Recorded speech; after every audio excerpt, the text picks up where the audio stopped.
Être convoqué par la police et par mail pour une accusation très grave, celle d'avoir consulté sur Internet des images pédopornographiques. C'est le nouveau scénario inventé par les cybercriminels pour vous faire chanter.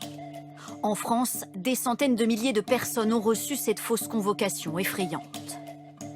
C'est le cas de Michel Dolay.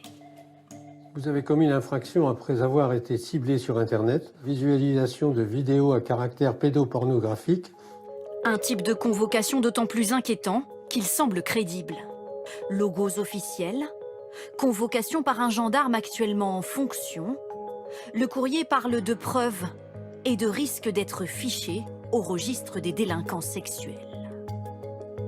Il déstabilise son lecteur parce que tellement les mots sont violents, les reproches, les infractions sont violents. Je n'en parle à personne autour de moi. Je me fais un effort de mémoire pour savoir si un jour j'ai pu, par erreur, m'arrêter sur un site, etc. C'est pas mon genre, j'ai jamais fait ça, mais disons que là, j'ai eu un doute. D'autres mails suivent, et Michel Dolay, maire de son village, apprend que des voisins ont reçu la même convocation.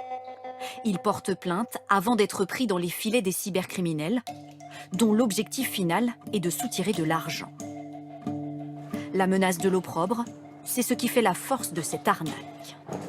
Nous avons eu des victimes qui nous ont informé avoir payé des sommes importantes, plusieurs milliers d'euros. Une victime a payé plus de 10 000 euros. Alors, même si on n'est pas un pédophile et qu'on reçoit ce type de message, on peut avoir peur de l'erreur judiciaire. Il y a eu des personnes qui ont été accusées à tort de pédophilie et dont la vie a été totalement ruinée. Les convocations judiciaires ne se faisant jamais par mail, il est conseillé de ne pas donner suite à ces messages et de porter plainte si on y a répondu.